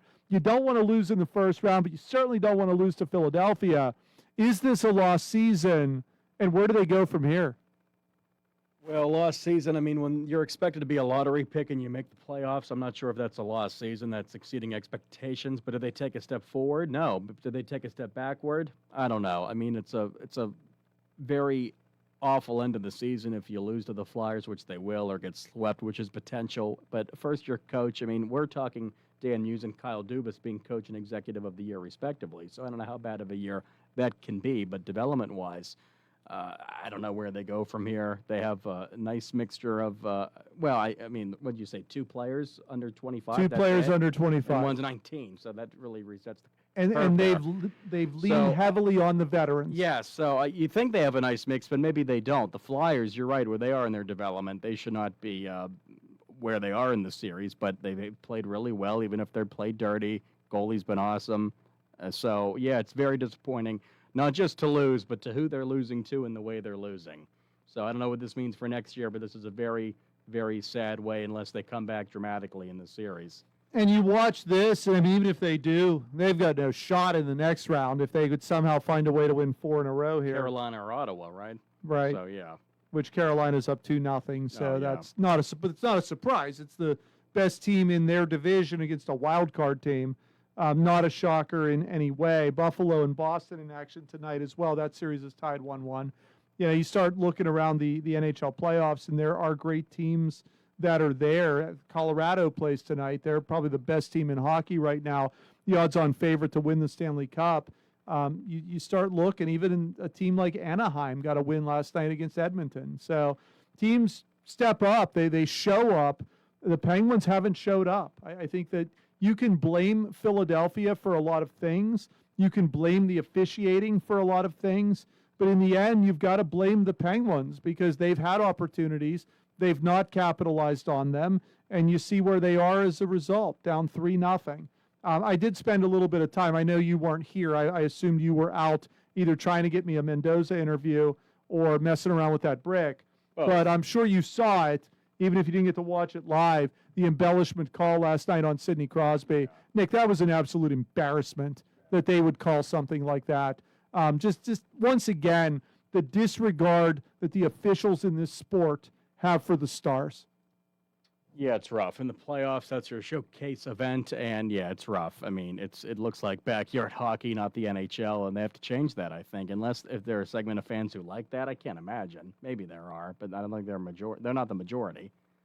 And I'm gonna start. This is gonna be my crusade because I seem to have something in every sport that I just don't like. I don't understand how there can be an embellishment penalty on an actual penalty. Embellishment is something that should be reserved for trying to fake it like they did something, which means you wouldn't call a penalty. You'd call the embellishment penalty on the other guy. But when you get hit in the face with a stick, there's no scenario where that's not a penalty. I don't care if it was, the whistle wasn't blown or it was, in downtime or whatever. He got hit in the face with a stick. That's a high stick. That's a penalty. I don't care if he goes down like a ton of bricks. It can't be embellishment if it's an actual penalty. So that's something I want out of hockey for good because it's just a ridiculous call in a ridiculous situation. Penguins, Flyers tomorrow night. It could be the end. They are on the brink of elimination in Philly. If they end up getting the win, it comes back to Pittsburgh. So hopefully at least they can have one more game at home in front of the faithful. Moving on just for a short period of time, I feel like we need to talk about the Pirates. The Pirates are playing well. People don't like me saying that. A lot of criticism for me on the side of the Pirates. People tell me how early it is. They can't believe I've jumped on the bandwagon. Look, I don't jump on bandwagons. I sit here and I tell it how it is. Right now, I'm telling you this team's 14-10. They're getting timely hitting. I like what I see out of the rotation. The bullpen could use some improvements. I've said that all year. Yeah, to say the the bottom of the lineup could use some help. I'm still waiting for Griffin to start hitting, but I think he will at some point. You start going through and looking at the averages. There's nothing really standing out there and saying, this is an MVP candidate, although people love to talk about the fact that O'Neal Cruz could potentially be an MVP candidate. He did strike out his first 3 at-bats last night before he ended up getting the home run. But he got the home run, and that's the thing. That's what's been going on with the Pirates. A lot of it has been just timely hitting. They're getting hits when they need to get hits, and really for this team, that's what needs to happen. The only difference or the only thing similar is they were doing this at the beginning of last year and the beginning of the year before, and we sat here and said the same thing. There's no one really all that consistent. They're just getting hits when they need to, and eventually it all unraveled and fell apart. Is there something different this year? Well, I say yes just because Derek Shelton's not here. That, to me, is like a total 180 as far as potential for this team. But I think when you take a look at the rotation, a lot of complaining with Oviedo. You start looking at the guys that left, Falter, who they probably could have got really cheap. Burrows goes away. But you've got 5 starters in this rotation who were all drafted by the Pittsburgh Pirates. That's why they told us they drafted pitching every year, was because at one point we're going to have a rotation of 5 guys that are drafted by the Pirates, and that's what they have. Jared Jones may be back soon. He'll start in the pen, but I think eventually will be part of the rotation. Hunter Barco got a win last night as a start for Indianapolis. That's a guy they had in the pen. They don't want him in the pen. They want him in the rotation. So it's going to come down to whether it's injuries or whether it's just people that they consider better in better roles. I think everyone kind of thinks Majinski should be one of the long relievers, one of the first guys that come out because he could be effective in that role, but he's pitched well as a starter. Urquidy's back in Indianapolis. They've got him working as a starter again. I think that when you look, there's no shortage of starters. They do need some work in that middle relief. Soto got hit up last night. That's the first time, though, this year. I think they're grooming Matson for a bigger role in the future. Santana, he got cut by the Dodgers. That's all I see when I see him, but he's pitched very well with the Pirates. I think that when you look at this team, they need help at catcher. They need someone that can hit at catcher. I think Henry Davis could win a Gold Glove as a catcher, but he can't hit. I don't know if he's ever going to figure it out. They strike out a lot. We know this. O'Neal Cruz, you talk about him as MVP. He's also got 36 strikeouts so far this year in 98 at-bats. That's not good, but he's hitting 285 or 86 or whatever as well with 7 home runs. So we'll give him that. Lau's got a bunch of home runs. He's got 7 as well. So they're getting timely hits. How long does that continue? I guess it remains to be seen. But I'm not going to talk bad about them until it's time to talk bad about them. And right now isn't the time. When I look at the record, they're 14-10. they're not in first place, but they're not in last place either. Milwaukee lost today. The Reds lost today. So they're sneaking up. They're 1.5 games out of first place at this point. They're right there. They're right where they need to be. Chicago did get a win today. I'm sorry, Milwaukee lost. Oh, I said Milwaukee lost. So yeah, I mean they're around, and really, we don't say that all the time. So I'll give credit where credit is due for as long as I can. I've got no real issues. Do they need to tweak some things? Yes. But overall, it looks to me more like an actual baseball team than it has in the last 6 years. Yeah, they look fine to me. It's so very early, but if they had a losing record and weren't playing as well as they are, then people would pounce on that. So we have to take what we can. There's good, there's bad. Griffin is so young. I think he'll work it out. We talked about him last week, but we'll see. You're right about Davis. The bat's not there, but hey, you said he could win a Gold Glove, and Triolo won a Gold Glove, and he's still around. So defense matters, but you need someone that can hit at all these spots in the batting order. The starting pitching is great, I think. Ashcraft's been really good. We know what Skeens can give you. Keller's a 2. A solid 2 would be a 1 on most teams, and we know what O'Neill brings. The foibles in the outfield, but can hit the home run. Hits the ball hard. So, yeah, I mean, you win tonight, you win a series, then you have a division rival series this weekend with Skeens and Keller on the mound, Bubba going tonight. So, yeah, I like what I see. How would you like to be the Milwaukee Brewers right now? The Milwaukee Brewers today had to face AL Cy Young winner Tariq Skubal, and tomorrow have to face NL Cy Young winner Paul Skeens. That's crazy. Only the second time. I don't know who the first one. I have to look and see. When has that happened? It's only the Nuts. second time in MLB history that back-to-back a team faced both reigning Cy Young winners. They're going to have nightmares. I'll look it up and see when we go to break. But yeah. Those are the 2 best pitchers in baseball by far, I think. I mean, oh, yeah, I everyone can't thinks. imagine anybody else. Skubal's by far the best lefty, and Skeens is amazing, as we know. So. But the Tigers. There's a about 'em? team, it's kind of like Pittsburgh. They don't have a lot of money. They go out and they sign people. They have Gleyber Torres. They have Baez up there. I really like Kevin McGonigal. Yeah. Who he's hitting over Sure. 300, rookie year, called up maybe a little early according to some people. They've got another kid, Max Clark, who they drafted 3rd overall a couple of years ago, who's absolutely destroying AAA right now. He's going to be up shortly. I mean, the Tigers, Riley Green, Torkelson hit a walk-off home run today to beat the Brewers. There's good young talent on that Tigers team. That's a good model for the Pirates. I know when you start looking at Indianapolis, you go to Altoona, there's not a lot there. The teams are bad. I think Indianapolis is 7 games under 500. Altoona is like 12 games under 500 right now. There are some, Esmeralda Valdez, the name we hear about all the time for the Power.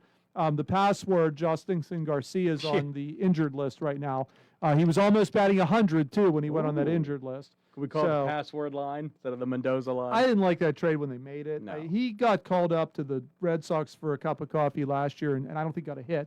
I'm not impressed with that. I think, and I know Oviedo's hurt and not helping Boston right now, but that's a trade I think I would not have made if I was the Pirates. Sometimes they do things just to make it look good, like they're trying, even though they're really not.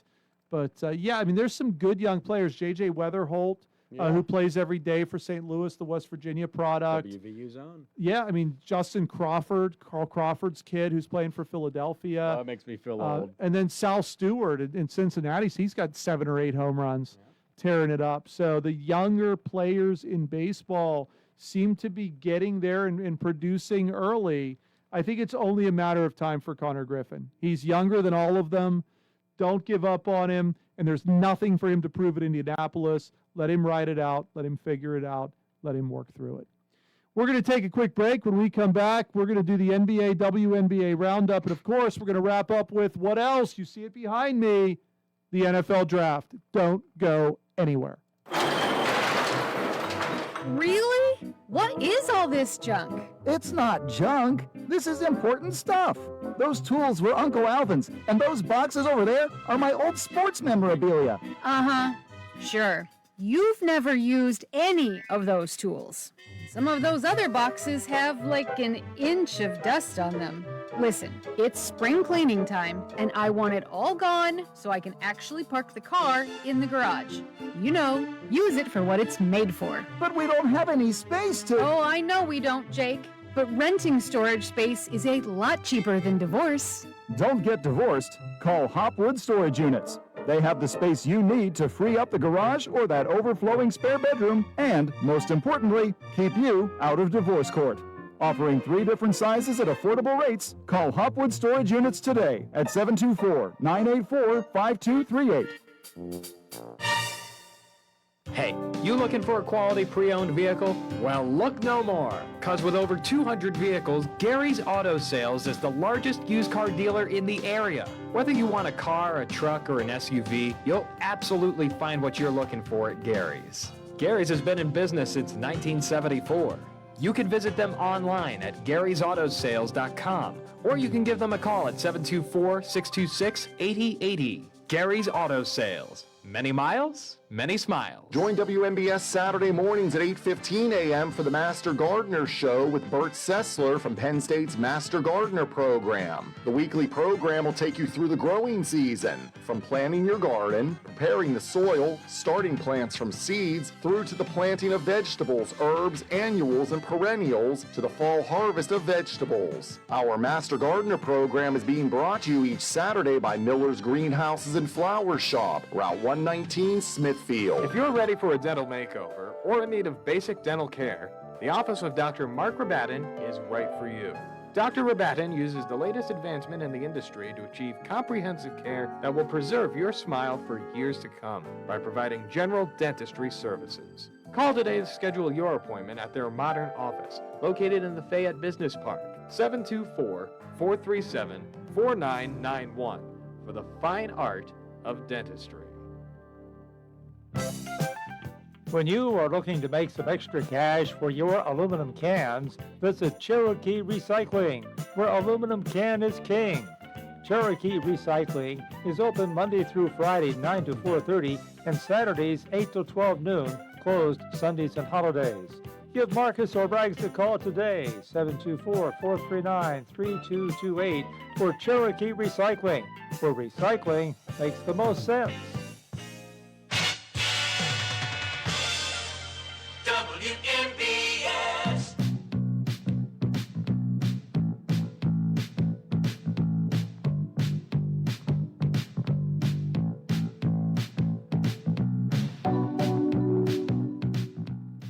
Welcome back to the Sports Voice. Well, here we are, the final segment of the show. A lot happening. We're getting ready for the NFL draft. That's going to start right around 8 o'clock. It'll be about probably 9 o'clock till the first pick is announced, because they'll start putting teams on clocks. And I remember when we did it, it was Joe Burrow was the first pick in 2020. Everybody knew for 3 months Joe Burrow was going to be the first pick. And it comes on, and instead of Goodell announcing that Cincinnati's picked Burrow, this is the COVID draft, by the way, too. Right. Like, they're sitting in their couches and chairs at home. He comes on and says Cincinnati's now on the clock. Like, there was no doubt. They weren't trading it. They weren't picking anybody else. We knew it. Kind of like what's going to happen tonight, and guaranteed you're going to have to wait 15 minutes till they get all whatever set up, probably all the cameras in Mendoza's house, to announce that he is the first overall pick going to the Vegas Raiders. A couple of other things I did look up. It was last year was the first time a team faced back-to-back Cy Young winners, and that was the Boston Red Sox, who faced, ironically, Tariq Skubal, who's a two-time reigning Cy Young winner, and Chris Sale of the Atlanta Braves. And we talked about Skeens potentially winning the Cy Young as a rookie, which he didn't. They gave it to Sale instead. So the last 2 years, we've had a team face Cy Young winners in both leagues back to back. Another interesting story from baseball, I mentioned it earlier, the New York Mets had lost 12 in a row, and had that streak snapped last night because luckily enough they got to play a Derek Shelton managed team, the Minnesota Twins, who, by the way, are like right around 500. That won't last long, but they are right now. There's some better talent, I think, on that Twins team than what the Pirates had the last few years. But what's the cure for a streak and a curse and whatever else the Mets are blaming? It's definitely Derek Shelton coming to town. The Mets win that game last night. I believe it was a walk-off. Can't remember who did what, but in the end, the Mets snap the streak. The Philadelphia Phillies are in really bad shape too, Nick. I don't know if you've seen, they're 8-16. Right. They're playing now. They were tied. I'm not sure what's going on. But a lot of changes being made. They spent a lot of money. Talk about Harper, who they're moving down in the lineup. Schwarber's batting under 200. That was one of the names tossed around potentially for the Pirates to sign. And they released Taijuan Walker. And we all know the claim to fame for Taijuan Walker. In case you forget, Walker signed this big deal with the Mets. And his number was 0-0. So he went to the Mets and said he wanted 0-0. And they basically told him he couldn't have it because 0-0 belongs to, you know? No. My favorite, Mr. Met. Oh, that's right. That's right. So Mr. he was Met. basically told you can't have that number because our mascot wears it. That's so sad. Walker took number 99 instead. So there you go. Mr. Whatever Met. number he wore was, I think, retired, and then he wanted 0-0 and ended up with that. Mr. Met's a little inappropriate between the flipping off someone and the little toy he had in his locker room or behind him in that picture. That Remember wasn't Mr. Met. That was Oh. one of the players getting interviewed, and it was sitting back there, Oh, I apparently see. placed by one of the other Mets players. I see That was back in the clubhouse. I hear Mrs. Met's a little better. Mr. Met did flip off. Was it the fan base or the media or someone at one That's point? right. I'm more of a Philly fanatic guy.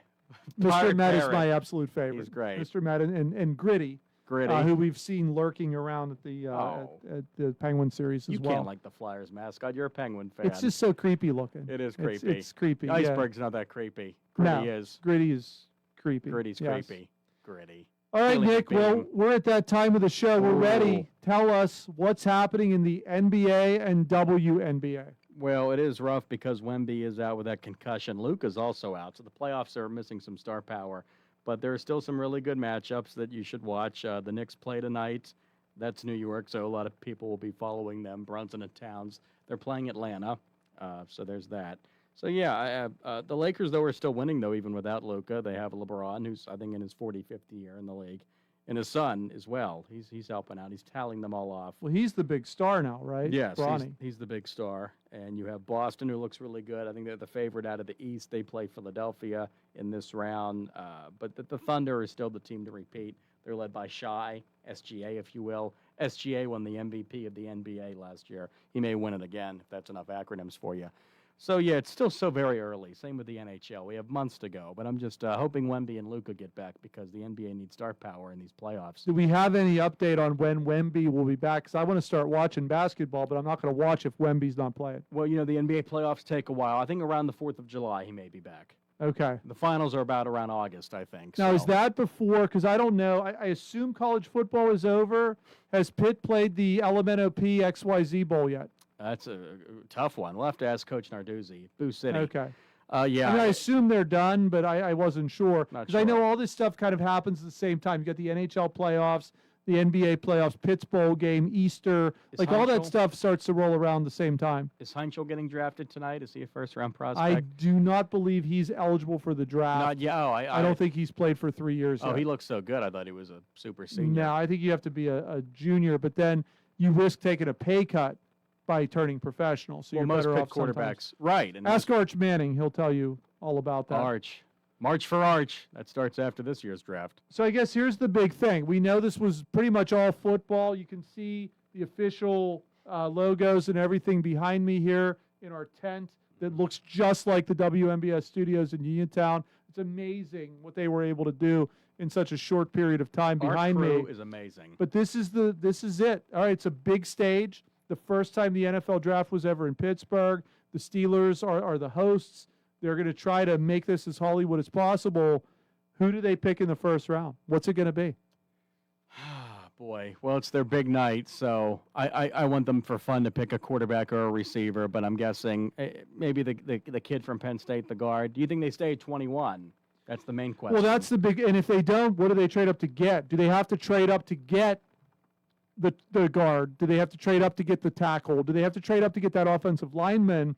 Or are they going to risk trading up enough to get Jordan Tyson, who I'm not ruling out? I think Tate and Lemon are going first and second as far as the receivers. Right. I think Tyson's next. I've seen it reversed a little bit. Boston as well, right?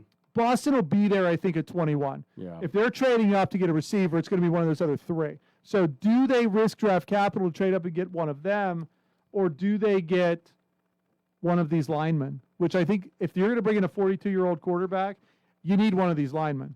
You need as many linemen as Or you can Howard, either way. Yeah. Rodgers will come back, and it'd be so him to make the announcement tonight to take the spotlight off Pittsburgh in the draft. But maybe they go boring with the lineman, but that's the meat of the team. That's the most important position, I think, besides quarterback. So I can't give you a name, but probably they go boring with an O-lineman. No disrespect. Do they to the go lineman. defense? Oh, I've heard rumors. Ugh. We've heard rumors of Highsmith potentially being available.